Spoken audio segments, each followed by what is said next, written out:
Well, thank you everyone for joining us. This is going to be the panel discussion about the line between fantasy and horror. First, we've got Samuel T. Weston. Tell us a little bit about yourself. Yeah, hi. I'm Samuel T. Weston. I am a fantasy filmmaker up in Duluth with Battlemage Films. Um, been really into fantasy stuff in general for many a decade, and just figured out, like, as a kid, that the books that I was writing were actually really more like basically screenplays in prose form. And so I was like, okay, I guess I'm going to be a filmmaker now, and have not gotten off that ride ever since, making fantasy movies in Duluth. And joining us is Matt Rasmussen. And tell us a little bit about yourself and your work. Hey, also a Duluth filmmaker. Let's see, I like to lean into like horror comedy or just straight up silly comedy type stuff. A lot of Ghostbusters things, lots of, I do a lot with the King of Halloween right now. That's kind of the big thing that's been happening. Yeah, I've been making films in Duluth since like 2016, I do believe, little shorts Have here you and and I there. started making films in Duluth in the same year? I think so. Wow. Yeah. Yeah. Almost 10 years. Man, that's whack. And yeah, the big one is coming up this fall, so very excited for that. And that's me. Yay! Oh, it's through Sundown Pictures as well. That's our thing. Fantastic. Okay, so you're mostly horror or horror comedy. You're fantasy. So obviously, what would you find to be your main film that was your inspiration to get into fantasy, and then what was your inspiration to get into horror? I want to hear Matt's answer first. Okay. Oh, okay. What got me into horror? I always just kind of liked horror, I guess. Kind of started through books, honestly. Reading scary stories to tell in the dark was the first thing that made me appreciate horror. It's horrifying visuals and how scary the stories. Some of them are really scary, some of them are really silly. And I think that's kind of where my blend of scary and silly comes from. And then that's what eventually, it took forever, but eventually I made my own scary stories adaptation using the scary and the silly. And that's my earliest influences, I think. Apart from that, I'd say Ghostbusters, Okay. which is also a good blend of scary and silly. Yeah, very valid point. And it's funny because your series, Mr. Halloween, I mean, like that's all about using stories as the basis. So you're basically playing homage to yourself. Yeah, yeah, very meta. My big thing was really, I don't know if this was like the thing that really started it for me, but the thing that crystallized it for me is the Lord of the Rings Peter Jackson trilogy. That all of those films, they are my gold standard as far as what I aim for as a filmmaker. Both because like they managed to win 11 Oscars, which ties it for Ben-Hur and Titanic for the most number of Oscars. But then also like the fact that they went in with such a aggressively indie spirit. There's so much like jank that you would find in a random independent film, and it's just fully accepted by people. It's like, oh, stuff can be jank if people are down for it. That's part of what really excites me about those films in particular. But as far as the fantasy of it all, I love the world building, everything to do with like everything Tolkien established, and also the things that the production team expanded upon and really like dove even deeper into. Just that like the lush world building that they did. But ultimately, what really started it all for me was a combination of Star Wars and Harry Potter. I am very ashamed about that second part because J.K. Rowling is a TERF. We do not like TERFs. But aside from that, like, yeah, those were the things that really like inspired me to get started. Yeah. Okay. So when this whole subject came up, one of the first films that actually popped into my head about this whole line being blurred between fantasy and horror, I was thinking of the movie Legend. To me, like that's kind of like a pretty decent example of how it's fantasy. I mean, it's a total fantasy world, but at the same time, there's parts of it that are kind of scary, and especially like in a previous conversation, we were talking about monster movies and how they can be very appealing, like to families, and depending on how they're done, good introduction, to kids for the horror genre. And I was thinking that one was very much a family type movie, but it could be very scary, like to kids. So that's a kind of a good blend. Legend is a great example to point to for this topic because, like, yeah, it starts out with this like lush fantasy landscape with like full-on unicorns, and but then eventually, like over the course of the film, as they go through this journey, like they go to literal hell, and that's like pretty intense imagery there. Just with the reddish, grime that they've got, and just all of the grotesque characters that are involved. Like it really does straddle that line. Yeah. And Tim Curry's an of awesome course. demon. Awesome. Yes, All the that's time. that's what I was gonna say. Tim Curry, my Right. God! Like, if you want a horrifying movie, just get Tim Curry. That's right. That's all you need. Are there any other examples you guys can think of God. besides that one? I think there's some pretty horrifying things that came out of the Neverending Story as Oh. well, which I don't know if they were intending to terrify children, but there's some scary things. Those rock creatures, and the horse having its moment, like that was all scary stuff to me. Well, I think any genre film worth its salt, including fantasy films, including horror films, is they're going to draw from each other, and with fantasy in particular, like it's going to trade in jump scares every so often, just for the right like level of tension and mystery, and that kind of building that sense of dread so that it can eventually earn the release of or the emotional release of having the characters vanquish the evil. Yeah. To out myself, I would say because I'm pretty sure I saw Wizard of Oz in the womb, and I saw it every year after that until I was like 17. As a little child, like because it was on TV every year, that was the tradition. It was on TV every year until I think I was in my early teens. They stopped doing it. And as a little kid, I remember I would literally like leave during the parts with the, when the flying monkeys got like really scary. Like, with the evil witch like flying around and getting really nasty, and then the flying monkeys getting really scary. I would literally leave during those parts and come back because it was too intense. It was like too much as a little kid. I was like, yeah, no, I'll step out, for this and come back during the more fun parts, because even the parts as for a little kid, like even the parts like with the trees like moving, there's your jump scare like right there, because like as a kid, like you don't expect that the tree's gonna move and talk to you. So yeah, it's kind of interesting, that you bring that up, that there's that moment where there's those unexpected things that happen that can be scary, and especially for kids, like that's so true. What was the other example I was just thinking of before? Was you brought up Neverending Story. What was the other one you brought up? I don't know. I brought up several at this point. So any other examples you can think of? Hopefully mine will come back to me.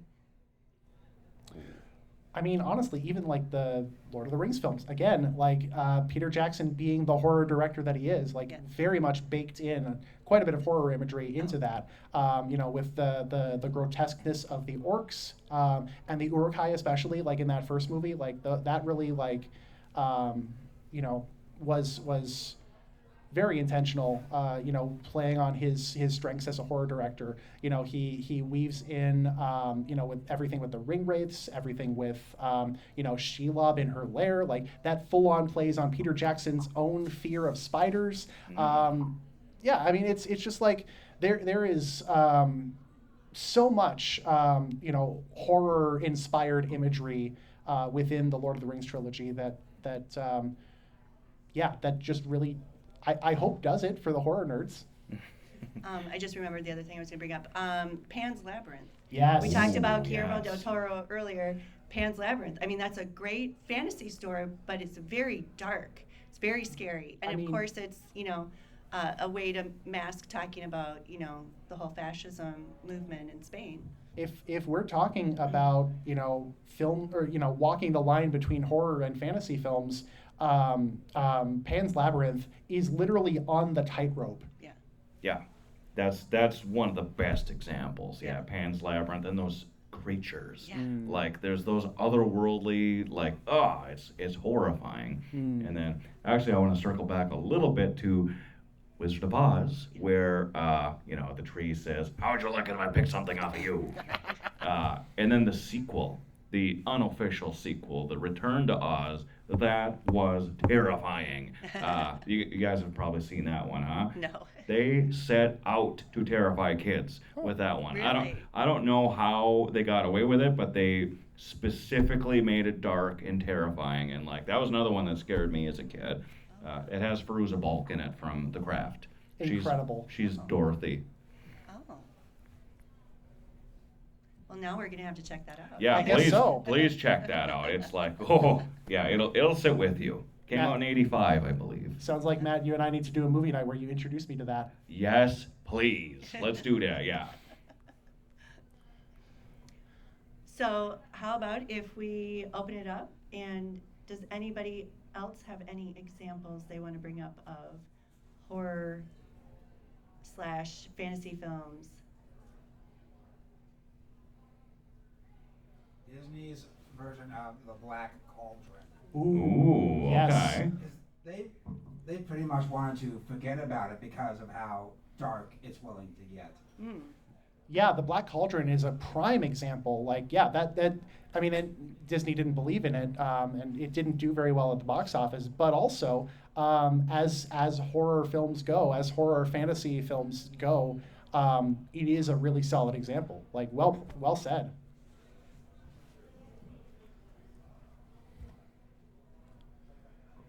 So do you think that was a situation where maybe it was sold as one thing, and then when they actually made it, in the process, it became something else? Oh, absolutely. And I'm sure that, the corporate changeover that happened at Disney definitely affected things with like Michael Eisner deciding like, hey, we're just going to cut some scenes, which was never done for animation up until that point.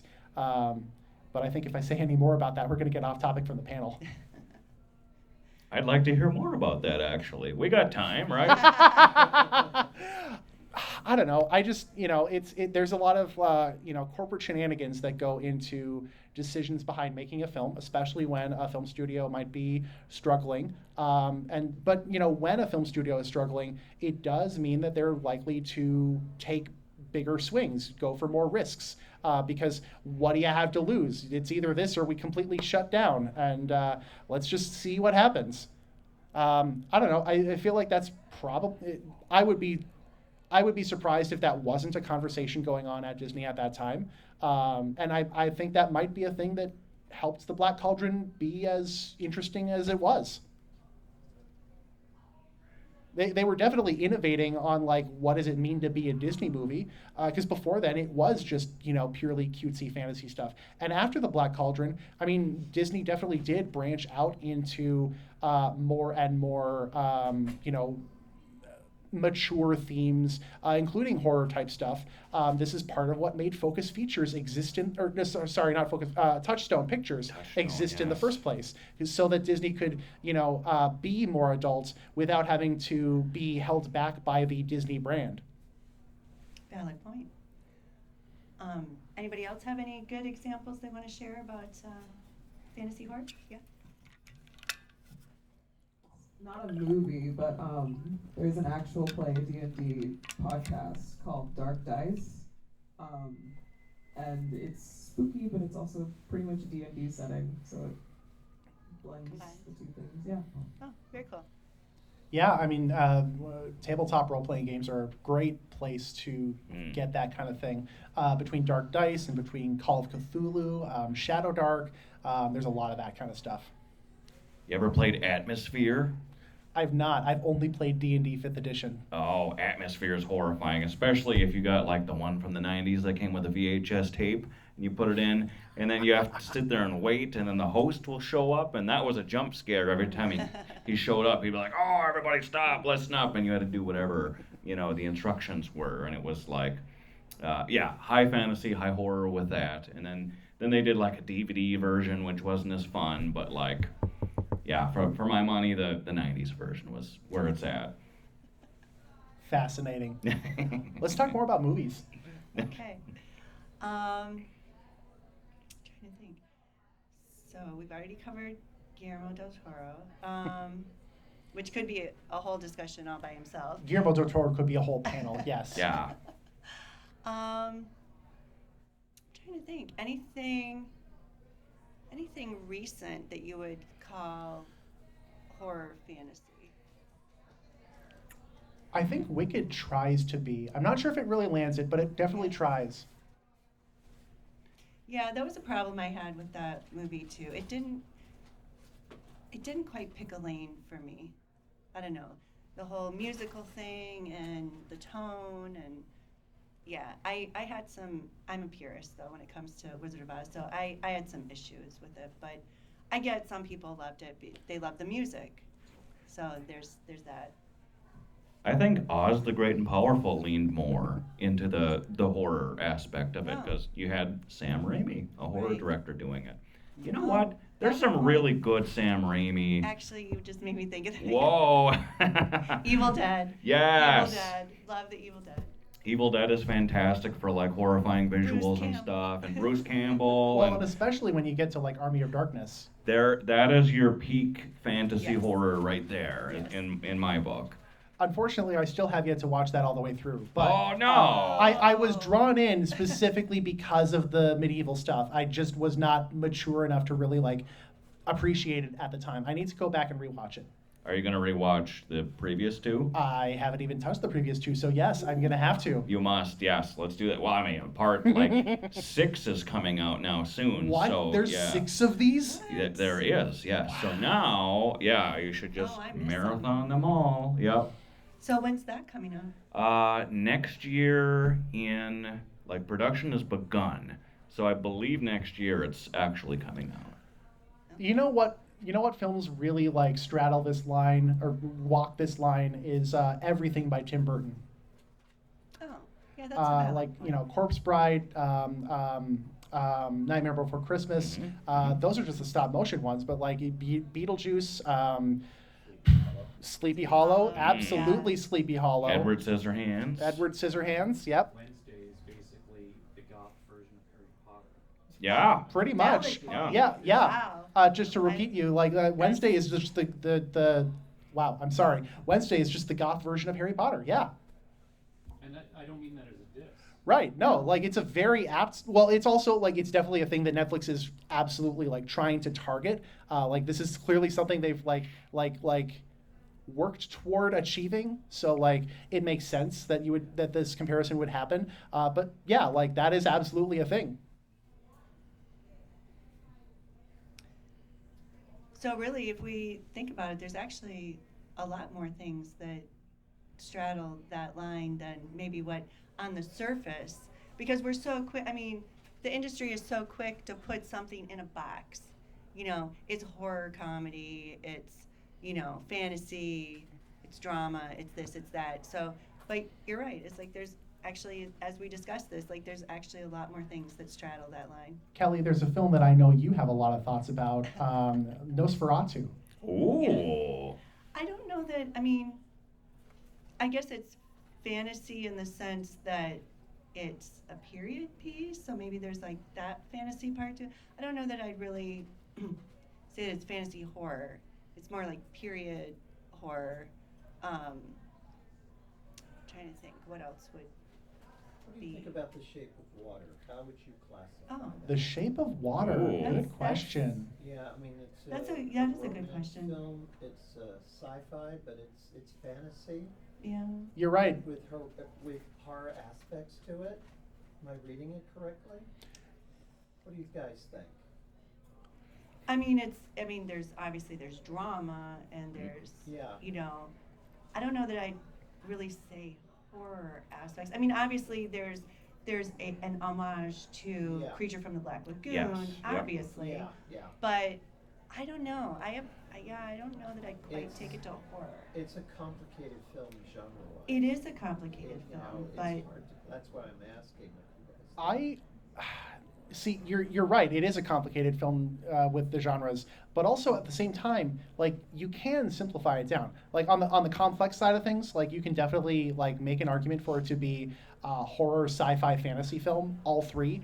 But also, I might say I would argue that The Shape of Water is a sci-fi monster movie with copious romance elements. But like the monster movie part of it is really the only real horror element that gets leaned into, just on the you know the grotesqueness and the alienness of the creature. But even then, like it's as horror things go, like it doesn't really go into like the horror of it all. If anything, it treats the monster as incredibly beautiful. Mm-hmm. Agreed. And correct me if I'm wrong. Didn't The Shape of Water come out of Guillermo del Toro's like fascination with the Creature from the Black Lagoon and him wanting to kind of do his own version? Am I right?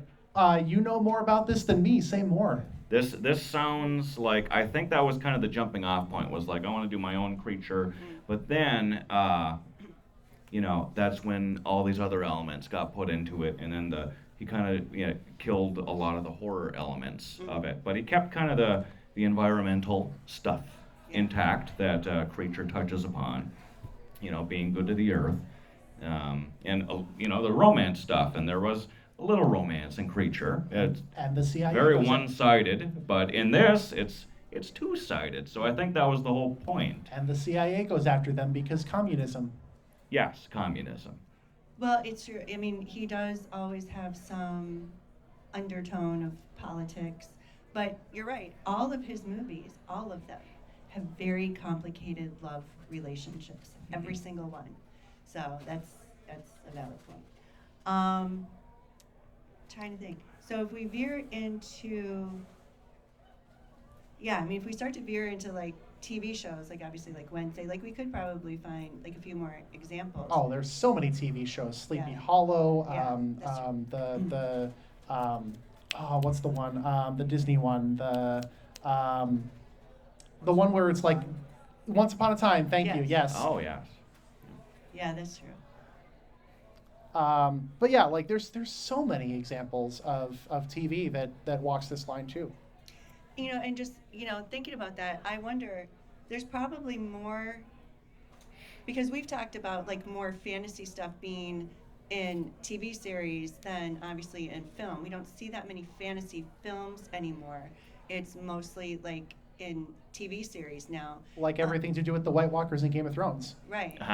And so it seems to me that, yeah, just naturally, it seems like more of that, like, because TV's gotten dark. I mean, Yeah. it all used to be all like kitschy sitcoms. Like now it's gotten like, I mean, even if we're talking about dramas like Fargo and like True Detectives and like stuff like that, that's very dark. So I think, you know, the fantasy horror type stuff that's also gotten more dark, which is kind of like, again, on trend. But yeah, it's very fascinating that a lot of that stuff has seeped more into TV series than film. And I don't know if it just has to do with, I don't know, what do you think, Dave? Does it have to do with the economics of it, that with the TV series you can like drag it out more for your money and get, you know, the whole series versus like a film? It's, you know, you just got that one shot to get your money versus I would eking it agree out for that the I think sponsors. dragging it out as a series to me become much more popular than films. Yeah, That's how I perceive it, the change in the industry. yeah, I do too. Yeah. I do too. Yeah, and again, like, not to get off track, but because of the popularity of streamers, Yeah. you know, Yeah. it's like it just makes it so much easier to get these kind of stories told in series form than in film. So, I mean, that's obviously a trend too. in terms of blending the styles. And there's a much longer leash these days with things. You don't have to deal with FCC 4 channels Yeah. anymore, and packaging it into this 30-minute time slot Yeah. doesn't matter anymore. You can do kind of whatever, as many episodes as you decide you want to do, or however many the network says that you are obligated to do, or what have you. It's not, you know, the 13 episodes or the 65 episodes that it used to be. Right, valid. And then also, if you have if the episodes aren't always exactly the same amount of time, it doesn't matter anymore either. Yep, you So- just binge that shit anyway. Right. Yes. Yeah. Oh, here. Oh. Caveat I would have to that is that the old. Well, the only caveat I would have to that is that the old way of doing like 22 episodes in a season is pretty much dead and gone. Mhm. And something like Star Trek, you know, Strange New Worlds, I really wish that had been 22 episodes, but they're always 10, and it's usually truncated, and you have to. We only just got the season finale, and it feels like it only just started. Yeah. Yeah. Exactly. Shows are a lot shorter than they used to be. Well, and that's a They don't make them like they used to. Yep. Yeah, well, and that's a really interesting point, because it's like, it's a matter of like, what are you used to? Like, we grew up on that standard of what a season is, and the season followed the school year, and you had a break in the summer, like, because everybody was so busy with summer break that, you know, that's when they cut the season, so that's why the 22 episodes. And the And- ironic thing is that serialization of the storyline was not as common until the 22 episode thing began to die off. So you only have a few shows that really use the full 22 episodes to tell a full story. With Right. Buffy the Vampire Slayer is maybe Sure. the one that comes to my mind. I'm sure. Well, that's- Supernatural would be another good one. Absolutely supernatural, yeah. Those are good examples of what we're talking about too. But yeah, you're right. I mean, so it's funny, like, what people are like used to, like what we grew up with, versus like what we have now, or like what's transformed. And part of it has to do with binging. Part of it has to do with a whole new generation that are used to watching, you know, 3-minute shorts on YouTube, you know, or Instagram or whatever. So like, everything is like shifting and changing, and it's affecting storylines. And I wonder if part of the reason why we're seeing some of this mishmash is simply because you're having to like mush everything together, because we're trying to like economize everything. I think you're more right than you're letting on. I think that because one of the great hallmarks of Stranger Things, for example, is that like they pitched this from the beginning as you know, this is a feature, or this is a full movie told in 8 hours, split up into chunks, and that was very intentionally from the start. That was the idea they were going with, and then all of TV shifted over to doing that model, but not all TV really like adapted to really understand the strengths and weaknesses of that format. And so it's led to a little bit of disconnect and disjointedness. That's not to say that the format is inherently bad, just that people have not fully adapted to it and grasped it. And I mean, but then also at the same time, like, there are aspects of it that are going to work better in some aspects and not as well in other aspects. And it's going to there are different strengths and weaknesses to each of those different lengths, and that's a really important thing that a lot of people are kind of missing or forgetting. I think we're still adjusting. We are absolutely still Agreed. adjusting. Yeah. It's going to take several more years. I'd say half a decade or more before we really like have this nailed down. And honestly, I think it might come to a point where there might be some snapback, and people might just be like, no, we're going to go back to how things used to be. I don't know. We're still in flux. But it's going to be really interesting to see how that goes. I pose an interesting question to you then, Samuel T. Weston. Being that we are still figuring things out on that landscape, what do you think the final form will take? What do you think the final form is, you know, what will it look like? Uno reverse, you first. You can't do that. Let's see. I really do think, yeah, a breakdown, a reverse of how things are now. Let's go back to how things were. Uh, Twilight Zone, 35 episodes a season. That sort of thing. Yes. Are you putting that out into the universe? Please make Yes. 35 episodes of Twilight Zone in a And season. bring back Rod Serling while you're at it, yes. Hey, AI, we can do it. We can. Totally. Look, I mean, I am kind of biased on this front. I actually think that, having writers struggle to fill out a 22 episode time frame actually leads to some really interesting creative solutions. It makes for some schlock that you have to dredge through, but it also makes for some real bangers because it creates inspiration, because like great creativity can really shine in a pressure cooker like that, where you have to like meet a deadline and do make that work. It's when you've got 2 years to write an 8-episode season. It changes the pressures that people are under as they do their creative work. It changes. Yes, it changes the possibilities of how intricate they can make it, but it also makes it so that they don't go for the big swings quite as much because they only have those 8 episodes to work with. So I don't know. I think that I for one would really like to see us return to 20 to 25 episode seasons. I'm kind of angling toward that in some of my own work. The series that I'm developing and pitching, and Kelly knows quite a bit about this. But like, yeah, it's one of those things where ultimately we're just a few filmmakers with dreams, and it ultimately comes down to what pressures does the overall industry decide, hey, this is worth going for, or hey, maybe we're not okay with this, and that's really like, I don't know how that's going to go.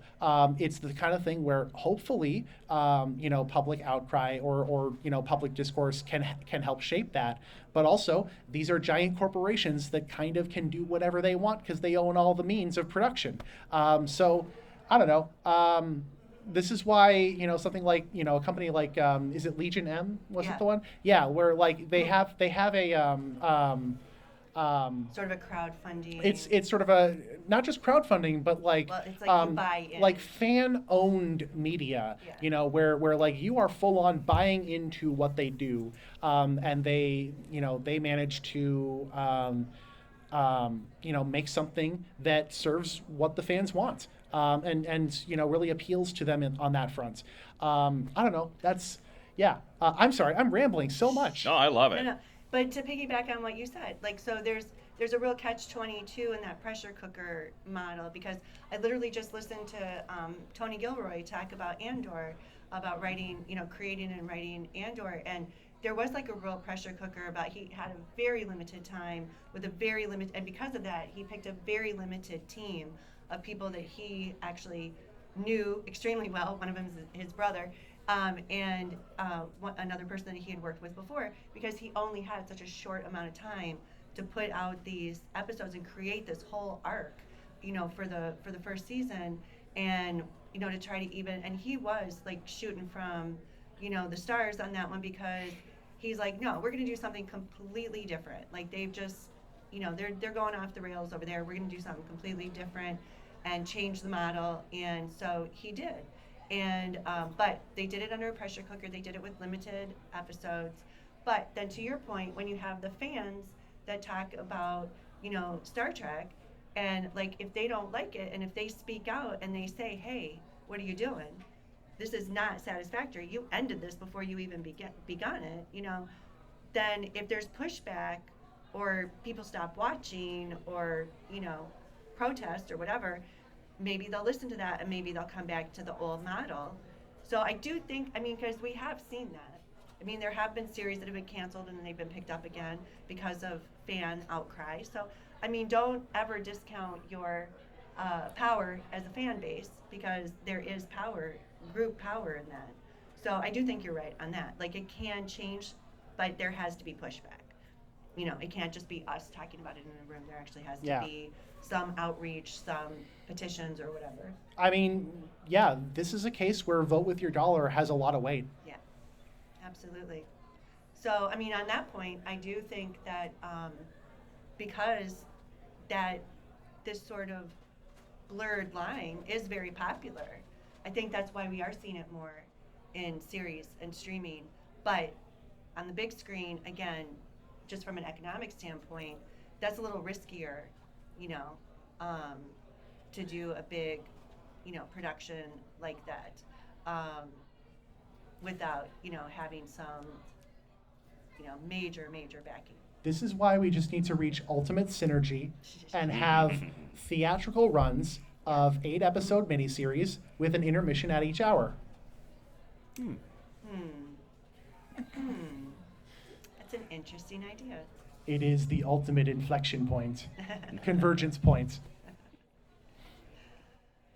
Does anybody have any questions or anything they'd like to? We kind of veered into Comment? talking about the pressures of the film industry, but yeah, especially also questions about like the line between horror and fantasy films. Like, we're nerds. Let's get into it. Let's be nerdy. What do we got?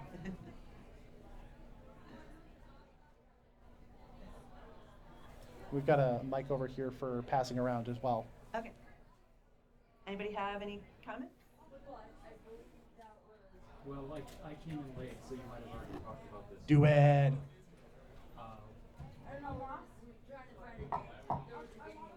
Just as, I think I'm there we go. Just to keep the conversation going, what's your favorite example of a horror fantasy crossover? If you haven't already talked about this, I don't know. Yeah. We've talked about several, but like happy to talk about more. Oh God. Matt, do you have any ideas off the top of your head? Well, for me, it'll always be Ghostbusters. That's my absolute favorite everything, and that just has so many elements that all blend and work so well together. You got the horror, you got the comedy, you got the fantasy. I would never have guessed that. Well, if you're gonna What do, gave it away? if you're gonna do the Ghostbusters cop out, then I can just do the Lord of the Rings cop out. Do it. The Lord of the Rings trilogy from Peter Jackson is absolutely, yeah. I brought up Legend. I think that's a real great blend of both. And we could talk about all the Guillermo del Toro movies. We've got a question up front. Oh, Annihilation? Annihilation. Ooh. That's all. A lot of good horror elements in that. We're talking about the sci-fi one with the bubble, right? Yeah. Okay, cool. Yeah. Just wanted to make sure I'm thinking of the right thing. Yeah, that one gets really weird about it too. You know, and that also prompts me though, The Green Knight. oh. The A24 film starring Dev Patel. Yeah, that one. It's adaptation of Arthurian legend about the story of the Green Knight, but it goes very deep into you know, so sort of the creepy, like, you know, woodsy horror kind of thing. You know, it almost feels like an Arthurian take on a Grimm's fairy tale. Oh, that's interesting. That's interesting. Oh, you just made me think. The series Grimm. Oh yeah. Oh yes. That's fantasy horror. Terry Gilliam's The Brothers Grimm, I think, does a really good job of it. That was a good movie. That was yeah. a very entertaining Yes. movie. Yeah. Yeah, The Brothers Grimm, for those who don't know, it follows Jacob and Wilhelm Grimm as they are supposedly witch hunters, but they're actually just charlatans scamming villagers out of their money, and then they have to go up against actual monsters. It's awesome. Kind of like the Three Amigos. Yeah. Yeah. There's so many like late 2000s, early 2010s horror fantasy type films that would absolutely be great to talk about. Hansel and Gretel Witch Hunters, The Mummy from 1999. Ooh, yes. Yep. I don't know. The Last Witch Hunter, which Oh. actually there's the director of that film, or no, not one of the stars of that film is actually here at the con. I forget which one, but yeah, like there's so many. Actually, you mentioning that, I meant to say, when you brought up about a Twilight Zone, we've got Joe Dante here. And We do have Joe Dante And so, here. like, hey, let's So pitch many him. of his Let's films pitch are him the on this idea. line. Yeah, let's pitch him about redoing the Twilight Zone. We wanted to talk to him about it, and just timing just didn't work out. No, but I meant about Twilight Zone. Oh, 'Cause he yeah, actually, yeah. He actually did direct some episodes of the Twilight Zone. So yeah, that would be funny to bring that up. It's bringing that back. Bring back Rasmussen. Bring it back. Let's see. Yeah, I mean, I think the nice thing about, if anything, about the era that we're in is that we can mishmash things. Like, you know, that the whole thing right now is mashing together genres. I mean, it's a trend. So, I don't know. I mean, I feel like there's a lot of hope for creativity and that we can do more of these kind of films, you know. Genre purism is for schmucks anyway. Yeah, it's really, to be honest, like it's really difficult to say that there are any more, you know, I mean, outside of soap operas, I mean, like that's a whole, you know, contained genre. But other than that, like, I mean, I really don't see like genres being so purist anymore. It really feels like most everything is some mishmash of different categories. So yeah, I think we're in a really interesting creative time, and I think that there's a lot more room for, you know, fantasy and horror to be smashed together and the lines blurred. We live in a time of ninja pirate robot zombies. There you go. Yeah, for real. You know, and we might as well embrace it. You look like you want to say something. Two things. One, Sinners. Yes. Sinners! Love it. Oh, wow. Best movie of the year. Thank you so much for bringing that up. Yes. Yeah. And then you had another? Yeah. Question: are aliens automatically sci-fi? Mm. I think it depends on the context. Yeah. I think, you know, a film like Alien is definitely sci-fi, but that's partly because of the space travel trappings and the you know, artificial intelligence conversations that it has. But, you know, Invasion of the Body Snatchers, Yeah. Oh yeah. I haven't seen it, so I can't Oh, really say no. for sure. I don't know. I would almost be more prone to put that in horror, personally. And then of course you've got Predator. Yes. You know, especially the more recent like version.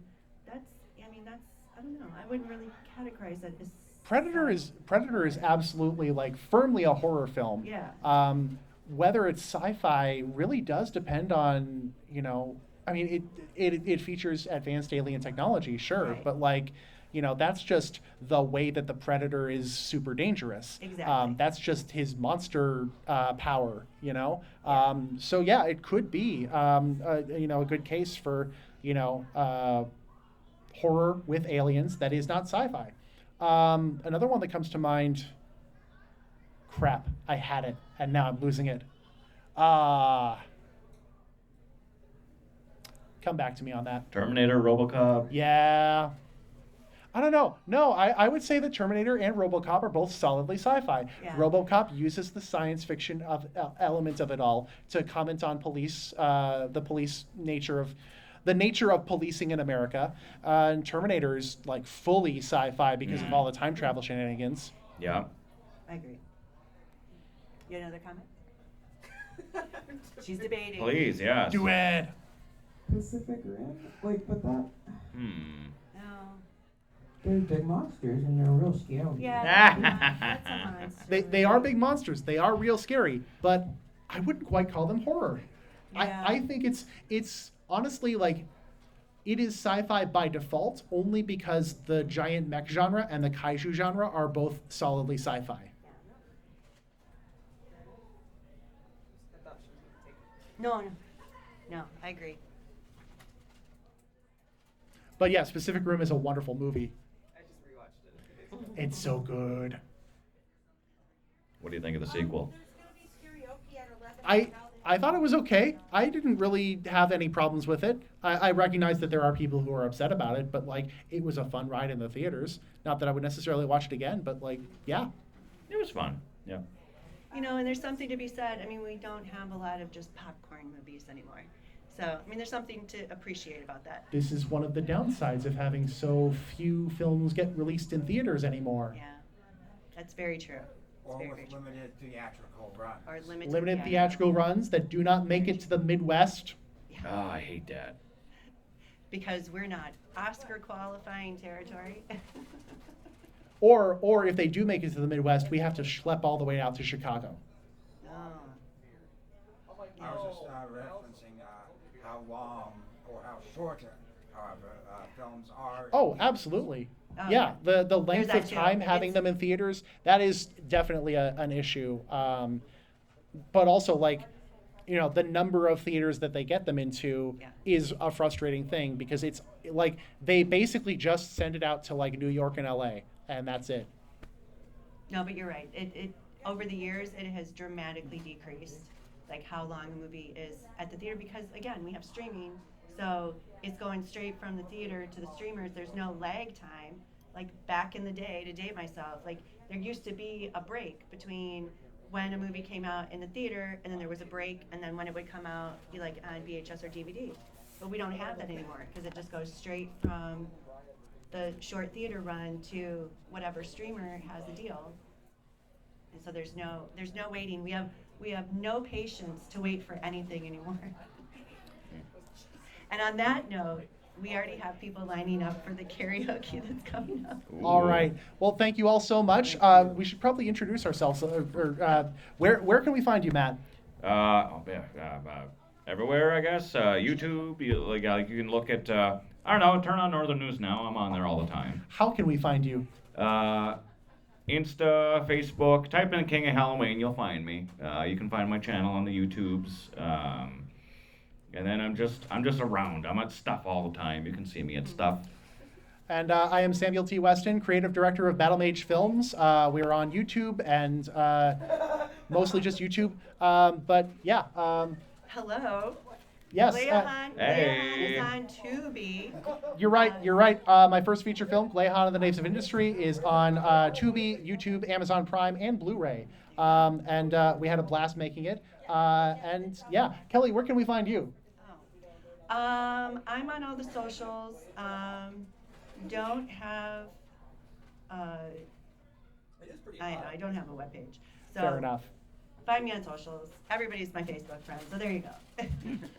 Thank you all for coming out. You've been a great audience. Enjoy the rest of the con.